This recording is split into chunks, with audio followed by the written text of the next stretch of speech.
This one is called Flipping Houses. You have a guy, Dick, and no, I'm sorry. It's there's a first person narration. His friend is Dick. I can't even remember what the main guy's name is. It'll come. It gets mentioned here somewhere. Might be Ron. I think it might be Ron is his name. But in any case, sometimes as the author, it's fun to put yourself in the first person, to write in the first person, but put yourself in a position of somebody that you just, the furthest person you could relate to, whatever, in terms of their outlook on life, or sometimes their career. I remember, I think Ethan Kanan wrote a good, interesting book of short stories several years back, but I think some of them were third person, but some of them he would put himself in the position of something he didn't know anything about, and he'd never been, like he all of a sudden he's a plumber. The main character is a plumber.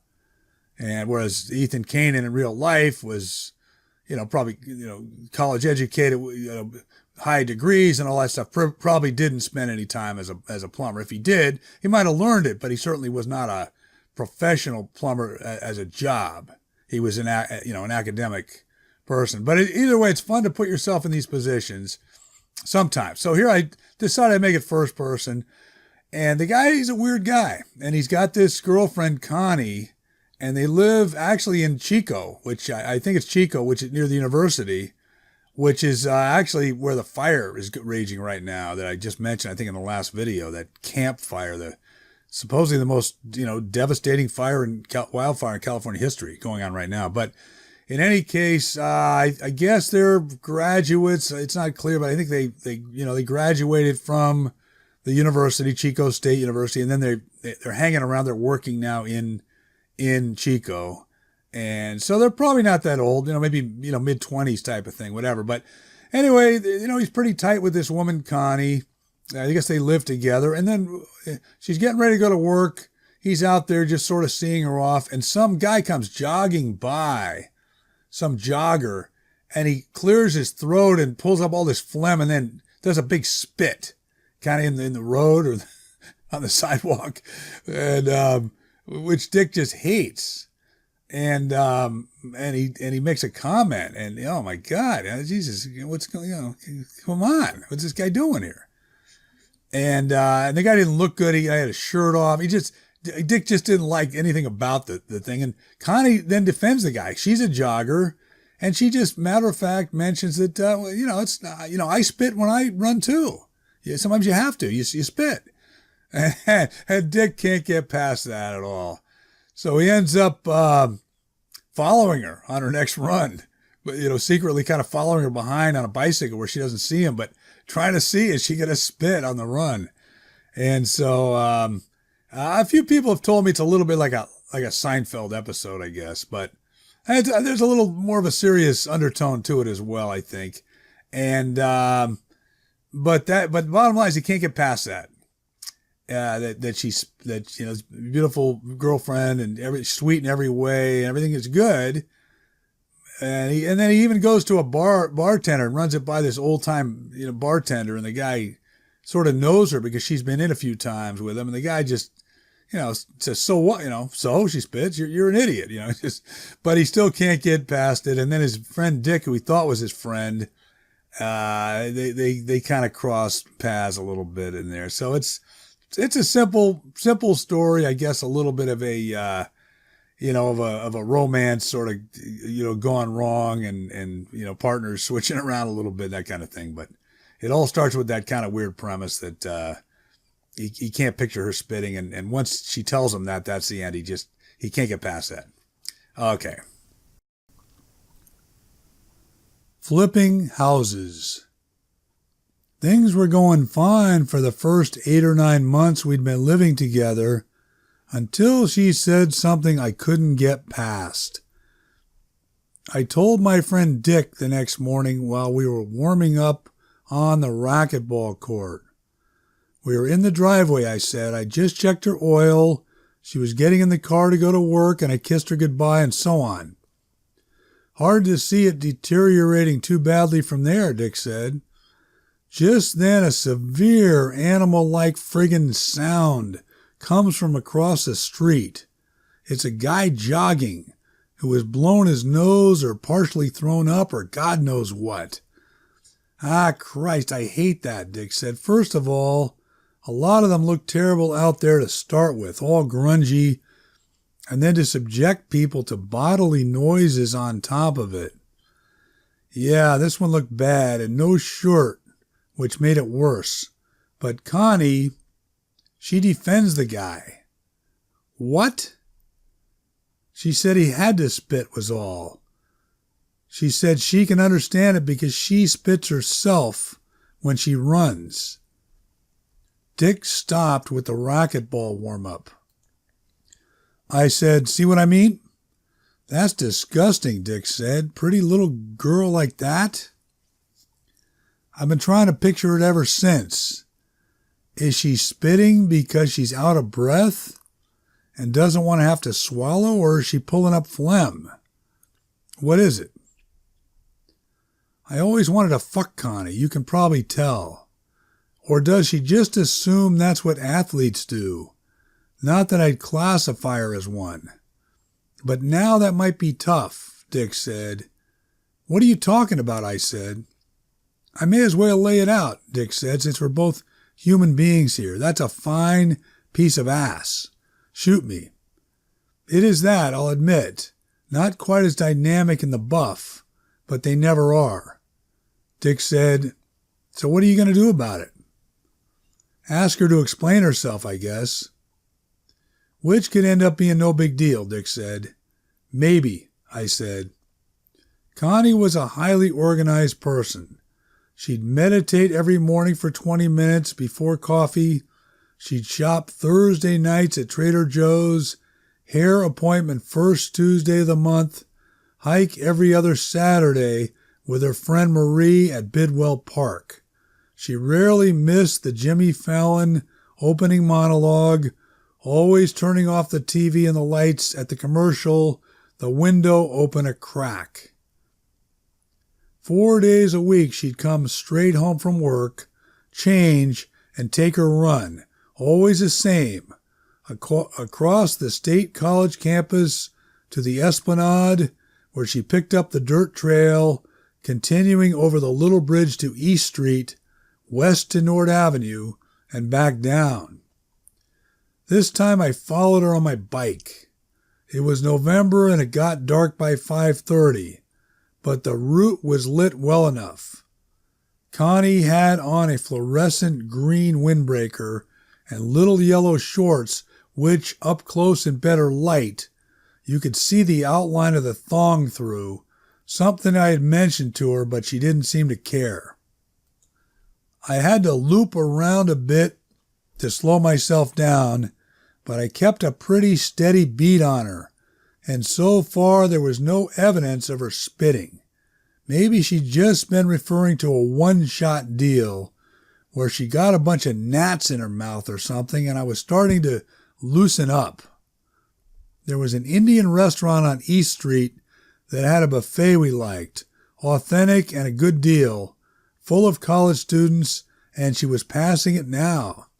Suddenly, there it was, the head swiveling to the right, the hesitation and awful sound of the gathering of esophageal matter, and then boom, the delivery onto the sidewalk. Not even going left, off the curb or at least towards it, but right, leaving it 5 yards past the decorative double doors of the Shagarika Curry House. It was weird. I felt like I had to spit now too, and I almost did, but I held it. After a couple minutes, I rode down to 8th and went into Hanson's and ordered a scotch. I didn't even bother dealing with the bike lock. Screw it. James was an efficient bartender, a guy from somewhere in the South. He had a thick head of graying hair and a heavy mustache, and always wore a starched white shirt with the sleeves folded back to the elbows. Tonight he said, "Son, you asked me to guess, I'd say it wasn't your best day." It came out wasn't. I said, "Relationship shit. Sorry to put a damper on your evening. Not in the least, he said. I can relate. Yeah? How's that? I said. Well, okay, here's an example. We was watching the TV program, True Detectives. Never heard of it. Don't matter. There's a scene where one guy's wife figures out he's cheating on her by finding pictures on his phone. She confides in the other guy, the partner, and that guy ends up banging her. It was brief, but very intense. That's not my issue, though, I said. My old lady, James said, when it ends, she says she can understand it. That guy Matthew McConaughey is something else. So I take it to the next level, which I shouldn't have, and say, that mean you'd sleep with him too? Get to the point. What did she say? She says, well, since we're being so honest here, she would. So I asked about the other guy, the partner, Woody Harrelson, and she says, no, he doesn't do it for her. Jesus, I said, I see what you mean then. She's not giving you the typical starstruck answer of someone fantasizing about movie stars. She's zeroing in, making choices. Exactly, James said. So now I'm thinking, who in her daily goings-on is she mentally undressing? But all that wouldn't bother me, I said, long as she never acted on it. Well, it bothers me. What can I say? James said. What's your thing? Well, it's starting to feel silly now after your situation. But my girlfriend, when she goes out for a jog, she spits along the way. So? I know, it's probably stupid. That the one comes in here once in a while? Last year or so, yeah. She is one fine lady. $1 million smile, manners, the whole 9 yards, and chiseled out. All true. Might be a personality clash is the thing I'm realizing. You're an idiot, James said. Connie said I was planning to make veggie burgers, but I smell booze. Are you sure you're hungry? I'm starved, I said, but you want to fool around first? Gosh, Ron, can it wait? I literally stepped out of the shower 5 minutes ago. It absolutely can, although Dick's coming over at 8. So tell him don't. We have to go over some paperwork, I said. Dick and I flipped houses together. Now and then we get stuck with something that backfired, like this current one, having his short sell it. But overall, it was a decent living, and there was always home run potential, though we hadn't hit one yet. Well, how was your day? She said. I'll be honest, babe. I spent a good portion of it mulling over the relationship. Connie was unloading the dishwasher. She put down a stack of plates and said, Hours? Please tell me that's not it. I said, It's all me. What it is, I get fucked up in the head. It's not about you. But it obviously is about me. I wasn't prepared to drop everything just now like I should have been. Her voice was shaking. I tried to pull her close. Sweetie, you're way off. Please. She spent a couple minutes in the bathroom and came back with a far-off look in her eyes, sizing things up. She said, if you need some space, I can stay with Alice for a while. Don't be silly, I said. Anyone goes anywhere. I'll go to Dick's. No, I get scared here by myself. That time you had to go to Reading, I didn't sleep. I went down in the basement and got on the computer while she ate. By the time Dick arrived, she had a suitcase sitting by the front door. Someone taking a trip? Dick said. Connie didn't say anything. She's spending 3-4 days at Alice's is all, I said, just to give us a little breathing room. To recharge the batteries, Connie said, managing a weak smile. Dick said, Geez, though sometimes that's not the worst thing, you know it. Connie said, Ron, I'm expecting something from Amazon. They're going to leave a slip if no one's home.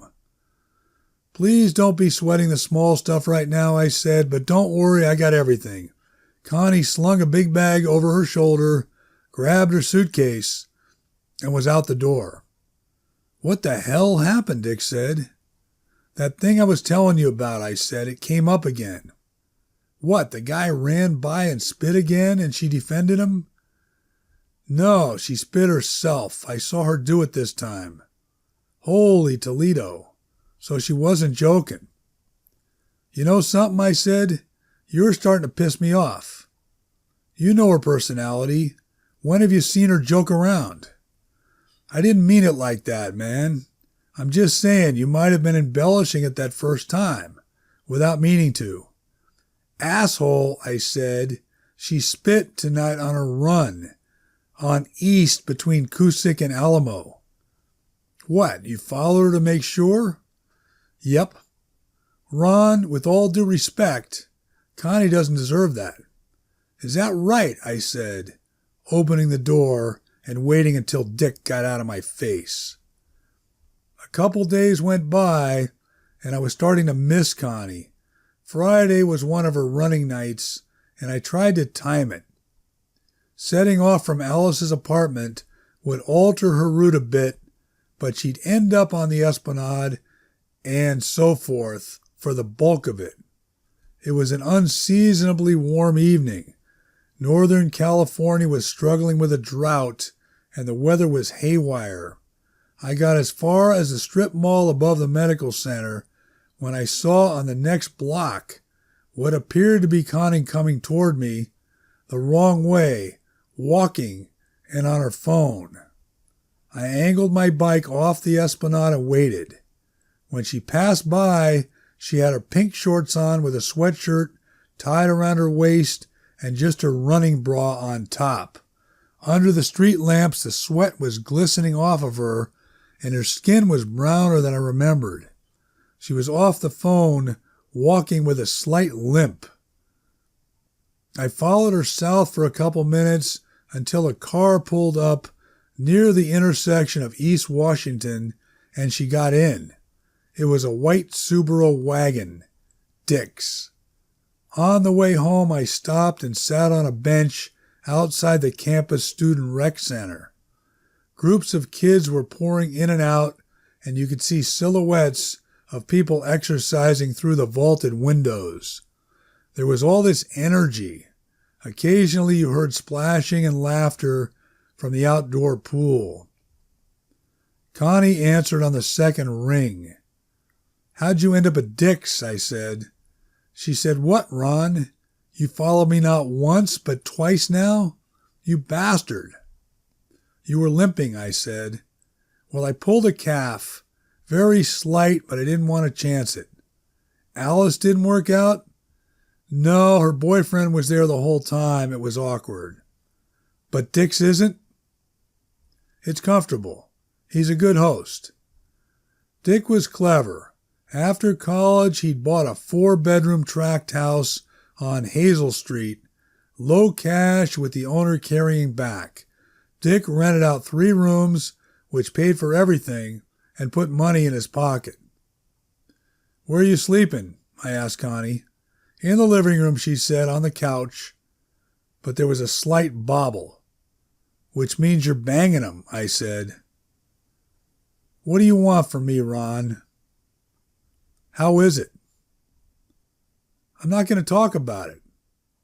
He enjoy it? I said. Yes, if you must know.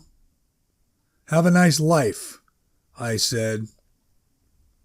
A month later, Dick and I were attending a foreclosure sale at the Butte County Courthouse. There was a frenzy of bidding activity, guys we'd never seen before who must have had a vested interest, and we didn't get the property. I said, You hungry? Ravenous, Dick said, not to mention pissed off. Getting up early, coming all the way up here with no shot. We went around the corner to Denny's. So I heard you kicked out your 3 roommates, I said. Word travels fast then, apparently, he said. It's the right move. She can spread out. I hear you're a good host. Except I've kind of been rethinking it, Dick said. She is a sweet girl. What do you got going? Anything? Well, remember Angela? Wait, you're talking Angela from that sorority, Dick said? Yeah, she's still around. I bumped into her at Target. Jesus Christ. How was that?